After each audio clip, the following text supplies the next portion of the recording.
Hello parents, welcome to Patna light. सबके लिए बहुत बड़ी खुशखबरी आई है कि रेलवे एनटीपीसी का रिज़ल्ट जो पेंडिंग था वो फाइनली आ चुका है।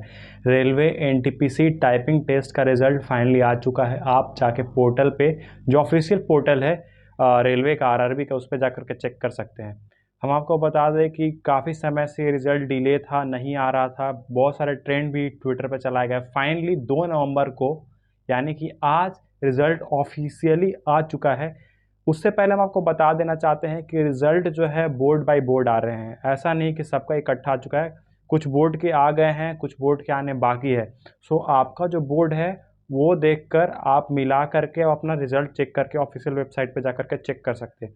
ये जो रिज़ल्ट था, ये जो टाइपिंग टेस्ट का रिज़ल्ट था, वो एक स्किल टेस्ट था जो कि क्वालिफाइंग इन नेचर है। इसका जो भी मार्क्स होगा वो आपके फाइनल रिज़ल्ट में ऐड ऑन नहीं होगा। सो जो भी मेरिट बनेगी वो आपका जो ऑलरेडी जो एग्ज़ाम हुआ है रिटन पेपर, उसके बेसिस पे ही बनेगा, ना कि आपने जो स्किल टेस्ट दिया है उसके बेसिस पे होगा। Skill test just qualifying in nature. जो भी कैंडिडेट क्वालिफाई हुए हैं वो फर्दर प्रोसेस के लिए आगे बढ़ेंगे, और जो भी फर्दर प्रोसेस आरआरबी द्वारा कराई जाएगी, लाइक डॉक्यूमेंट वेरिफिकेशन, अगर मेडिकल टेस्ट होता है, अगर उस तरीके जो भी नेक्स्ट प्रोसेस होगा वो रेलवे अपने तरह से करवाएगी। सो आप अपना रिजल्ट अगर चेक करिए और हमें बताइए कि आपका रिजल्ट कैसा रहा। हम विश करते हैं कि आपका रिजल्ट अच्छा हो और आप क्वालिफाई हुए हैं। इसी तरह अपडेट्स के लिए आप हमारे साथ बने रहिए और देखते रहिए पटना लाइव।